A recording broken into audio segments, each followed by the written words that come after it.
Olá, meu nome é Vanessa, sou médica veterinária e facilitadora de constelação familiar. Atualmente, os nossos pets, seja cão, gato, papagaio e tantos outros pets que temos hoje em dia, eles já são considerados como membros da família. E é super comum as pessoas chamarem o seu cão, o seu gato de filho, né? E de se referirem a ele como meu filho. Eu sou sua mãe, aquele é seu pai, esse é seu irmãozinho. E eu vim aqui hoje conversar um pouquinho com vocês sobre o que isso significa do ponto de vista sistêmico, do ponto de vista da constelação e quais consequências que esse hábito pode trazer para os nossos cães, para os nossos gatos e para nossa família, né, para a gente também.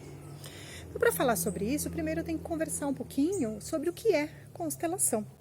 Então, constelação familiar, para quem não conhece, é uma técnica que foi sistematizada por um alemão de nome Bert Hellinger, que faleceu agora em 2019, com 93 para 94 anos de idade.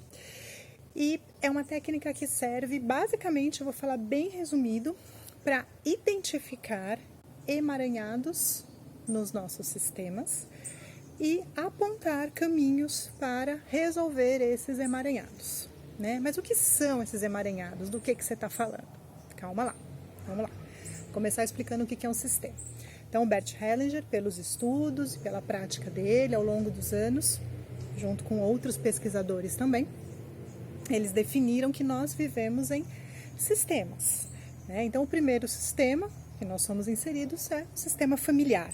Né? Então, para hoje, no planeta que a gente vive, para que uma pessoa exista, ela precisa ter tido um pai e uma mãe, né? Independente dela ter boa ou má relação com essas pessoas, ter conhecido ou não, né? No nosso sistema familiar, então, existe eu, meus pais, meus avós, bisavós, tataravós, tios, primos, sobrinhos, para quem tem filhos, filhos, netos. Então, as pessoas que fazem parte da nossa família compõem o nosso sistema familiar. Existem outros sistemas, sistema organizacional em relação às empresas, ao nosso local de trabalho, enfim, mas hoje eu vou falar basicamente do nosso sistema familiar. Pois bem, e também pelos estudos, Bert percebeu que esses sistemas, independente de cultura, de religião, de crença, de país, isso não importa, que esses sistemas funcionam de acordo com algumas regras, que ele chamou de leis do amor ou ordens do amor. Que essas ordens funcionam de uma certa forma para todos os sistemas, que quando elas não são respeitadas, quando elas são quebradas, elas causam desordens, né? Que são esses emaranhados que podem ser replicados nas gerações seguintes até que a ordem seja restabelecida. Já vou falar onde os animais entram nessa história, chego lá. Vou falar um pouquinho sobre cada uma das ordens, bem resumidamente, para vocês entenderem quando eu chegar na parte dos animais.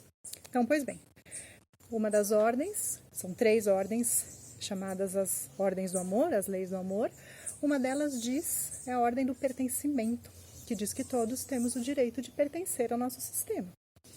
Quando que essa ordem é quebrada? Quando alguém é excluído, né? Então, por exemplo, uma criança que não nasceu, não importa se foi um aborto espontâneo, um aborto natural, muitas vezes para evitar, né, reviver a dor da perda daquela mulher ou daquela família que muitas vezes ansiava por receber aquele bebê de uma gravidez que não foi para frente, muitas vezes não se fala mais daquela criança, vamos fingir que nunca aconteceu. E aquela criança é simplesmente excluída, né? Essa criança é excluída do sistema. Isso é uma desordem. Ou às vezes pessoas que cometem atos que para aquela família é uma desonra, é uma vergonha. Então uma pessoa cometeu um crime, que está preso, ou que está num hospital psiquiátrico com algum problema de saúde, algum problema mental que aquela família não aceita, enfim. Muitas vezes essas pessoas também são excluídas do sistema e não se fala delas. Né? Ou num caso mais próximo, né? Aquela pessoa que ninguém gosta, então o tio que vai em toda festa, bebe, faz bagunça, grita, fala mal dos outros e que simplesmente a família decide não convidar mais para nenhum evento, Natal, nenhum almoço, a pessoa é literalmente excluída da família. Então essas exclusões são desordens que causam consequências em todo o sistema. A outra lei é a lei da hierarquia, que diz que quem chegou primeiro, vem primeiro. Então, meus pais nasceram primeiro, depois eu, depois minha filha, futuramente meus netos, enfim. Então, existem uma ordem para essas pessoas existirem no sistema e isso tem que ser respeitado. Então, perante os meus pais, eu sou pequena, perante a minha filha, eu sou grande nessa ordem da hierarquia. Quando que ocorre essa desordem? Quando a gente troca de lugar. Então, às vezes, por exemplo, um casal que se separa e o filho mais velho assume os cuidados com aquela família. Então, ele vai trabalhar, assume financeiramente a família, assume as questões da casa, que até, enquanto a isso, não teria problema. Né? Nesse aspecto, não teria problema nenhum. Se ele tem condições, a família acaba se organizando dessa forma. A desordem ocorre quando esse filho mais velho, muitas vezes, se coloca no lugar do pai. Então, perante os irmãos, ele manda, ele quer dar regras, dar as ordens para os irmãos como se ele fosse o pai. E muitas vezes ele fala com a mãe, não como um filho, mas como se ele fosse o marido dela. Né? Então, isso é uma desordem. Ou, por exemplo, hoje em dia é muito comum as pessoas com mais idade, que às vezes não podem cuidar de si, e os filhos acabam assumindo os cuidados com esses pais, o que não tem nenhum problema. Né? Isso é um ato de amor, né? Quando o filho tem a possibilidade tanto financeira como de tempo, de cuidar do pai ou de uma mãe que está idoso, isso realmente é um ato de amor e não tem nenhum problema. Quando que ocorre a desordem? Quando esse filho ou essa filha começa a lidar com esse pai ou com essa mãe como se fosse pai do pai ou pai da mãe, ou mãe do pai ou mãe da mãe.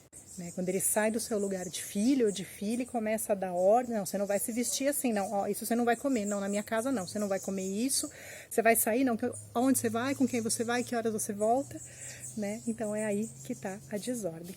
E a terceira lei, a lei do dar e receber, né? Que enquanto as primeiras leis são qualitativas, sim ou não, né? Ou você pertence ou não pertence, ou está incluído ou está excluído. Né? Ou você está no seu lugar ou você não está no seu lugar.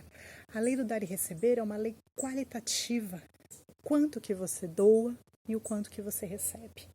Né? Então, para os nossos pais nos deram a vida e isso basta, isso é muito, a gente não tem como devolver a vida aos nossos pais. Né? A gente devolve, entre aspas, fazendo o melhor que a gente pode com a nossa vida. A desordem, nesse caso, acontece quando a gente olha para o nosso pai ou para a nossa mãe e começa a querer cobrar deles algo que a gente acha que ficou faltando, que eles deviam ter dado. Então, meu pai tinha que ter me dado mais amor, minha mãe tinha que me dado mais carinho, meu pai tinha que ter me dado mais roupa, mais brinquedo, meu irmão... Isso é uma desordem, a gente não tem que cobrar nada dos nossos pais. Né? Eles já deram a vida e isso é suficiente, e isso é muito. A desordem do dar e receber é muito comum, principalmente entre nós, cuidadores de maneira geral, médicos, assistentes sociais, psicólogos, enfermeiros, médicos veterinários, né? Todas as pessoas que têm por escolha de vida e escolha de profissão se doar para um outro ser, a gente está muito acostumado a dar, a doar, a fazer um tratamento, uma consulta, uma atenção, um cuidado. Mas a gente tem grande dificuldade de receber. Quando alguém quer nos ajudar, é difícil receber. Ou às vezes quando a gente precisa pedir uma ajuda, é difícil assumir que a gente também precisa ser cuidado, também precisa dessa ajuda. Né? E em relacionamentos, mais um exemplo, é muito comum também num relacionamento de casal, independente, né, do sexo, de um normalmente se sentir em desvantagem, né? Um dos dois sente que dá mais. Nossa, eu faço mais pelo relacionamento, eu dou mais em casa, eu me desdobro mais, você não faz nada, você faz pouco. Isso muitas vezes também são desordens que já vêm dos sistemas de cada um, do casal.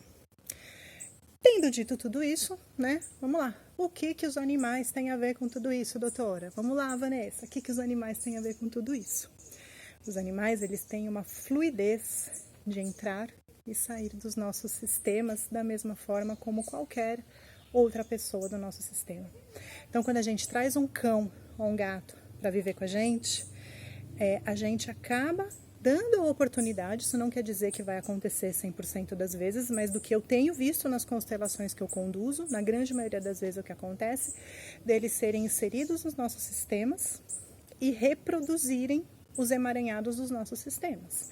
Então, sabe, por exemplo, aquela família que tem o mesmo tipo de doença, né? Então, tem famílias que todo mundo morre do coração ou todo mundo tem diabetes. Todo mundo não digo, mas muitas pessoas. Nossa, na minha família todo mundo tem diabetes.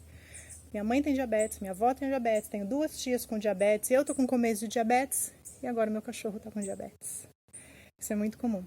Eu atendo principalmente na área da oncologia e eu posso dizer que hoje mais de 90% dos pacientes que eu atendo com um tumor ou com um câncer tem alguém na família, o cliente me relata que tem alguém na família, muitas vezes próximo, que também teve o tumor e muitas vezes o mesmo tipo de tumor.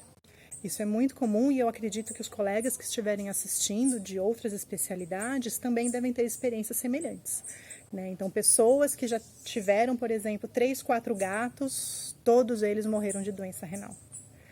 Ah, mas doença renal é comum em gato, é verdade, é comum em gato, mas tanto assim, todos com a mesma doença? Ou todos tiveram linfoma? Ou já tive uma cliente que já me relatou uma vez que ela já tinha tido 4 cadelas com tumores de mama mega agressivos, assim, de descobrir o tumor numa semana, em 2 meses a cadela ter falecido. Então, são coincidências que quando a gente abre o campo e a gente coloca na constelação, a gente vê que não são coincidências, são reproduções dos sistemas familiares das famílias, né, onde esses animais são inseridos.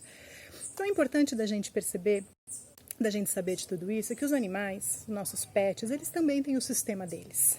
Eles também vieram de uma família, né? Então, o que eu costumo falar para os clientes é, olha, eu não conheço você, eu não conheço o seu cachorro, mas eu tenho certeza de que ele tem um pai e uma mãe, e nenhum deles é você, né? E a gente tem dificuldade de assumir isso, de olhar para o cachorro e ver que ele é um cachorro.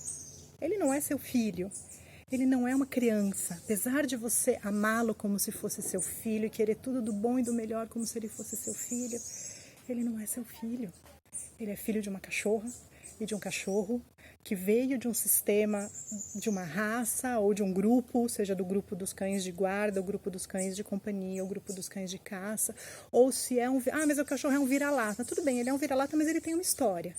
Ele veio de um abrigo, ele veio da rua, ele tem uma história por trás dele. E mais atrás disso, ele tem uma história como um canídeo, né? A beleza de tudo é você poder olhar nos olhos do seu cão e ver que por trás dele, lá atrás, tem um lobo, um coiote, um lobo-guará. É você olhar nos olhos do seu gato e ver que atrás dele, lá atrás, tem um tigre, uma jaguatirica, um leão. E lá para trás, se você for lá para trás ainda, você vai achar um tigre-dente de sabre. E essa selvageria, essa energia, faz parte do sistema deles e é o que dá força de vida para eles. Quando a gente olha para um cão ou para um gato e fala, você é meu filho, a gente, sem querer, acaba afastando eles do sistema deles. E muitas vezes eles adoecem, seja uma doença física ou uma alteração de comportamento. Isso não quer dizer que toda doença física é causada por isso, nem toda alteração de comportamento é causada por isso. Mas quando a gente abre o campo e faz e olha pelo ponto de vista da constelação familiar, essas coisas aparecem com muita frequência. Então tá bom, doutora, vamos lá. Já entendi, você falou o que é um sistema, você falou das leis do amor, das ordens do amor, como elas podem ser quebradas. Tá bom, já entendi, mas então me fala, se o meu cachorro, meu gato, não é meu filho, o que ele é meu? Como que eu vou me referir a ele, então? E eu vou deixar, então, essa pergunta para vocês. Qual o papel do seu cão ou do seu gato no seu sistema, na sua família? Se ele não é seu filho, ele é o quê? Coloque aí nos comentários e a gente conversa sobre isso no próximo vídeo.